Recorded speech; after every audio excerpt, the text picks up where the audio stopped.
Halo sahabat kenal, tahu nggak sih sejak tahun 2012 hingga tahun 2035, Indonesia diperkirakan memasuki masa bonus demografi dengan periode puncak antara tahun 2020 hingga 2030. Melansir dari bps.go.id, bonus demografi yang dimaksud adalah proporsi penduduk usia produktif, yaitu 15 hingga 64 tahun akan lebih besar jika dibandingkan dengan usia non-produktif 65 tahun ke atas dengan proporsi lebih dari 60% dari total jumlah penduduk Indonesia. Kondisi ini dapat terjadi ketika angka kelahiran dan angka kematian menurun pada suatu negara, di mana hal ini menyebabkan usia non-produktif dari 0 hingga 14 tahun menurun dan penduduk usia kerja dapat hidup lebih lama untuk menghasilkan potensi pertumbuhan ekonomi. Namun bonus demografi tidak dapat serta-merta terjadi ketika jumlah penduduk usia produktif besar, melainkan harus diiringi dengan peningkatan produktivitas dari penduduk usia kerja tersebut. UNFPA atau United Nations Fund for Population Activities menyatakan bahwa suatu negara dapat menikmati bonus demografi ketika setiap orang menikmati kesehatan yang baik, pendidikan yang berkualitas, pekerjaan yang layak, dan kemandirian anak muda. Kondisi ini dapat terjadi ketika suatu negara yang memiliki potensi jumlah penduduk tersebut juga memiliki kebijakan yang baik.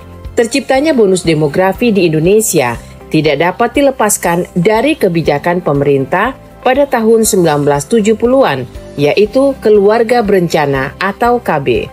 Keberhasilan kebijakan KB berhasil menurunkan angka kelahiran bersamaan dengan penurunan angka kematian melalui kebijakan peningkatan kualitas kesehatan. Sejak kebijakan tersebut, Indonesia mengalami transisi demografi atau perubahan struktur umur penduduk, di mana proporsi anak-anak usia 15 tahun ke bawah menurun dengan cepat, diiringi dengan peningkatan jumlah penduduk usia kerja dan peningkatan perlahan penduduk lansia. Dengan demikian, sejak sekitar tahun 1980-an, Indonesia masuk dalam era bonus demografi yang puncaknya akan terjadi sekitar tahun 2030 yang disebut sebagai jendela peluang. Sahabat kenal, setiap negara pasti melalui era bonus demografi dan ini hanya terjadi sekali dalam sejarah suatu bangsa. Apabila suatu negara tidak siap dalam menghadapi bonus demografi, maka yang terjadi justru adalah bencana demografi. Salah satunya angka pengangguran yang tinggi, di mana dapat menimbulkan potensi konflik sosial. Melansir dari suara.com, ada beberapa faktor penentu keberhasilan maupun kegagalan terciptanya bonus demografi di Indonesia, yakni 1. Pendidikan. Pendidikan merupakan komponen paling utama karena pendidikan akan mengubah pola pikir suatu bangsa menjadi lebih baik dan terarah. Dalam usaha meningkatkan kualitas anak muda, sebagai penduduk produktif di masa mendatang, salah satu usaha yang tepat adalah dengan menyediakan kesempatan pendidikan seluas-luasnya. Kemudahan akses pendidikan yang didukung oleh prasarana pendidikan yang lengkap serta tenaga pendidik yang berkualitas akan menciptakan masyarakat yang berkualitas pula. 2. Kesehatan. Kesehatan merupakan investasi jangka panjang dan setiap manusia memerlukan kesehatan. Contohnya, pemerintah saat ini sedang berupaya memperbaiki tingkat kesehatan masyarakat dengan berbagai program seperti Jaminan Kesehatan Nasional dan diluncurkan Badan Penyelenggara Jaminan Sosial atau BPJS. 3. Lapangan pekerjaan. Lapangan pekerjaan sangat berperan karena merupakan lahan dan sarana untuk memenuhi kebutuhan hidup sehari-hari. Pemerintah harus mempersiapkan lapangan pekerjaan bagi masyarakat. Selain itu, masyarakat juga harus lebih kreatif untuk menciptakan pekerjaan. 4. Pertumbuhan penduduk. Pertumbuhan penduduk sangat berpengaruh terhadap bonus demografi dan pembangunan. Semakin sedikit penduduk akan semakin mendukung adanya bonus demografi. Keempat faktor penentu tadi, jika berhasil, maka akan membawa dampak positif yang hebat bagi Indonesia. Namun, jika faktor penentu tadi gagal, maka dampak negatif akan terjadi pada negara kita. Yuk kita bahas dari dampak positifnya dahulu. 1. Membuka peluang tenaga kerja. Salah satu dari dampak positif bonus demografi adalah momen yang tepat bagi perusahaan untuk mencari kandidat yang kompeten.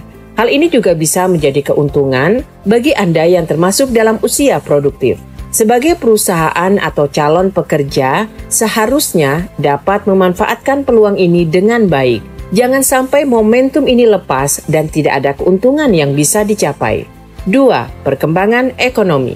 Masa ini jelas membantu perkembangan ekonomi sebuah negara, karena berarti semakin banyak individu yang mendapatkan kesempatan kerja, sehingga semakin banyak sumber daya manusia yang dimanfaatkan.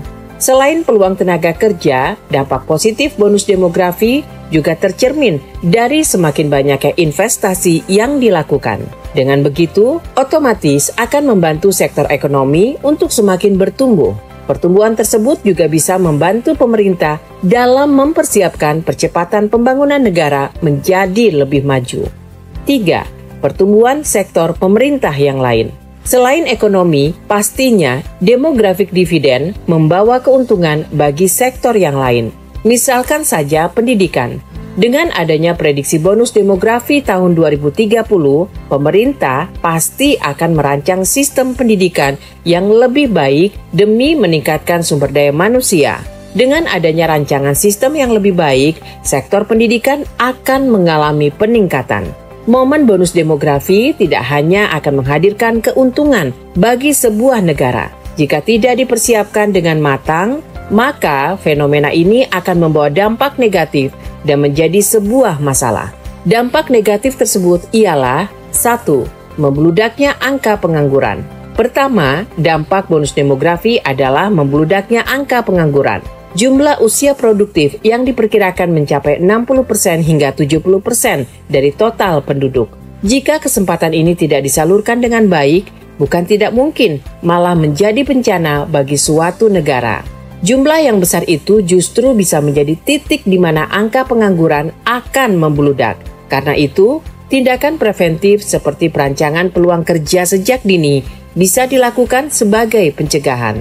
2. Kualitas dan kualifikasi SDM yang tidak seimbang. Dengan banyaknya usia produktif, perusahaan yang berlomba membuka peluang pekerja akan semakin selektif. Mereka tidak menginginkan dari sekian banyak individu masuk sembarangan, sehingga kualifikasi yang ditetapkan juga akan semakin sulit. Dampak negatif bonus demografi ini menjadi tantangan bagi pemerintah, perusahaan, sekaligus para individu usia produktif itu sendiri. Jika pemerintah tidak berhasil menyediakan fasilitas untuk membentuk sumber daya manusia dengan baik, maka akan terjadi ketidakseimbangan. Pemerintah harus bisa menyediakan kebutuhan pendidikan yang memadai untuk membentuk sumber daya yang bagus. Baru para masyarakat produktif dan perusahaan bisa memanfaatkan kesempatan itu dengan baik. 3. Aging population. Selain istilah demographic dividend, istilah lain yang berkaitan dengan demografis adalah aging population. Peningkatan jumlah angka lansia yang drastis dan mendominasi masyarakat suatu negara merupakan yang dinamakan aging population. Jika pemerintah atau Anda sebagai pembisnis kehilangan peluang ini, kemungkinan besar Indonesia akan mengalami aging population, di mana angka harapan hidup tetap tinggi, namun dengan dominasi lansia. Hal ini akan sangat berpengaruh pada kemajuan negara. Dalam Muktamar ke-17 PP Pemuda Muhammadiyah di Balikpapan, Kalimantan Timur, pada Rabu 22 Februari 2023, Presiden Joko Widodo mewanti-wanti bonus demografi jangan sampai menjadi beban demografi. Kepala negara mengatakan, oleh sebab itu, ke depan yang namanya pemuda ini sangat penting sekali bagi negara kita, karena bonus demografi yang kita dapatkan. Jangan sampai menjadi beban, tapi mestinya menjadi modal kita untuk melompat maju. Demikian dikatakan Joko Widodo dalam pidatonya. Melansir dari laman Kementerian Kesehatan, puncak bonus demografi di Indonesia pada tahun 2030 terancam terbuang sia-sia. Pasalnya, hingga tahun 2017, kasus stunting atau kerdil kembali meningkat. Dalam 5 tahun terakhir, usaha penurunan kasus stunting di Indonesia cukup lambat, yaitu bertahan di angka 27% hingga 29%. Menurut World Health Organization atau WHO, masalah kesehatan masyarakat dapat dianggap buruk jika prevalensi stunting lebih dari 20%. Artinya, secara nasional, masalah stunting di Indonesia tergolong kronis. Sahabat kenal, menurut data Kementerian Kesehatan, masalah gizi balita yang paling tinggi saat ini adalah stunting. Jumlah penderitanya lebih tinggi dibandingkan kekurangan gizi, kekurusan, dan kegemukan. Stunting dapat menyebabkan anak mengalami kemampuan kognitif tidak maksimal yang disertai perkembangan fisik terhambat. Kondisi rendahnya kapasitas intelektual anak dapat menurunkan daya saing dan kualitas sumber daya manusia atau SDM Indonesia di masa depan. Selain menjadi ancaman bonus demografi, stunting juga memberikan dampak negatif terhadap perekonomian Indonesia. Kasus stunting ini berpotensi merugikan PDB Indonesia hingga 300 triliun rupiah per tahunnya. Sahabat Kedal, pekerjaan rumah pemerintah untuk menurunkan tingkat stunting di Indonesia makin banyak. Antara lain adalah pemerataan ekonomi agar mengurangi tingkat kemiskinan di masyarakat. Selain itu, meningkatkan kualitas pelayanan kesehatan lebih merata di Indonesia. Tidak lupa, pendidikan dan pemberdayaan pada wanita juga menjadi kunci penting lantaran banyak kasus stunting terjadi disebabkan minimnya pemahaman dari orang tua, khususnya ibu.